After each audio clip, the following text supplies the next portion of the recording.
All right, welcome back. Yesterday you were on the bag, or at any point when you watched the video, you were on the heavy bag where we worked on a combination. It was a double jab, rear hand, shuffle out, and then we stopped to see if we can land a shot off of our opponent. On the bag, we were working on controlling the space with the jab. We're controlling the space with the right hand. Right now I have Ryan with me. We're going to work on that combination today, but in a class setting, we always build up to that combination. How we start first is with our footwork. So because we have an area of opportunity for Ryan with his shuffle, we want to make sure that we work on that in our warm-up. If you have my footwork course, you already know what my footwork verbiage is. You already know what our warm-ups look like. You already know what our daily footwork looks like. So this is one of the drills that we do.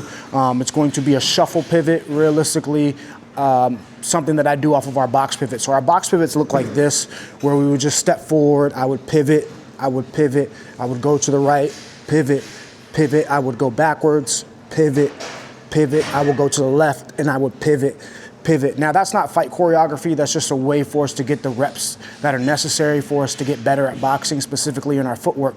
But today with Ryan, we're gonna do something called shuffle pivots. In the beginning, you saw me do anchors. Shuffles look like this. It's a gallop as well, and that's what we're working on with Ryan. So instead of doing box pivots, he's gonna do shuffle pivots. Let's see what they look like for you, Ryan.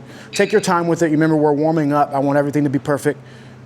Shuffle, then get your pivot in, and your pivot in. And for his pivots as well, it's not a rush to get back in front of the mirror or look back where he's at. It's just the idea of being able to pivot one way and pivot the other. Let's go and shuffle to the right. Let's go right first. Pivot, pivot. Let's go backwards. Pivot, pivot. Shuffle to the left. Fix it, pivot. That's fine, pivot, pivot. And then complete the box going forward. Pivot, pivot. And if you notice, it's not gonna be perfect. That's the reason why we work on it, but we wanna do it in a setting where we have enough time to still be efficient with what we're doing for the rest of the day. So that is what we're doing on the warm-up. What we'll get into next is what it looks like on the mitts.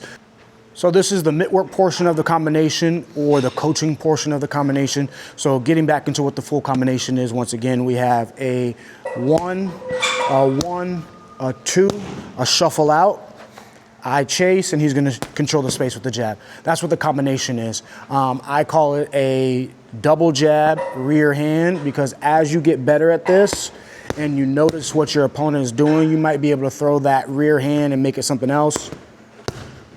Turn it there. That's gonna be a hook. It might be an uppercut.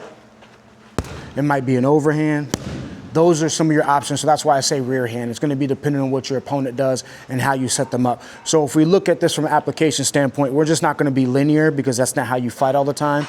You have circles, you have up and back, you have left and right. Those are all ways that you actually move in boxing, because your opponent doesn't just stay stationary, and he just doesn't sit there and wait for you to throw combinations that you worked on with your coach. So the way that we're gonna get here, because today is a footwork emphasis, is we're gonna weaponize our circle. So Ryan's gonna go left, right with his feet, and then I'm gonna go left with right with my feet as well, because I'm his opponent. And then as soon as I get there, he's gonna start the combination. So double jab, right hand, shuffle out. I'm going to now have to do something as his opponent to stop him from jumping on me and me not being able to score to get anything back. So we're assuming that I'm going to chase him now. In the midst of that chase, because he shuffled correctly, he is planted and he's able to control the space with his own punch. So let's get into it again. Left, right, shuffle out, jab, go left, right again, left, right, into it, shuffle out, jab, left, right again, left, right, into it, shuffle out, left hand. This time you're gonna throw a right hand, left, right, combination, shuffle out, right hand, good, left, right again, combination, shuffle out, right hand, left, right again, combination, shuffle out, right hand. That is how you do the combination on the mitts. Obviously, as a coach, I would work on certain things with Ryan, making sure that he's throwing the jab before I get my head across the line. Just little detailed things that go with the application of the skill, but also making sure he's doing the combination correctly, so when he does do it on the bag on his own, everything is perfect, and that's him working on his own timing. But heavy bag video, I'll link that for you guys. Footwork course, I'll also link that for you guys. Phase 2 comes out May 15th. But that is how we would do the combination with the coach. So that way we can do it better in the heavy bag. If you don't have access to a coach, you can also get good on the heavy bag on your own. If you don't have access to a heavy bag, you can do the shadow boxing. That's the beautiful thing about boxing. You don't need a lot of equipment for it. Ask me questions. That's what I make videos on. I'll see you guys in the next one. Let's hit the heavy bag off of it.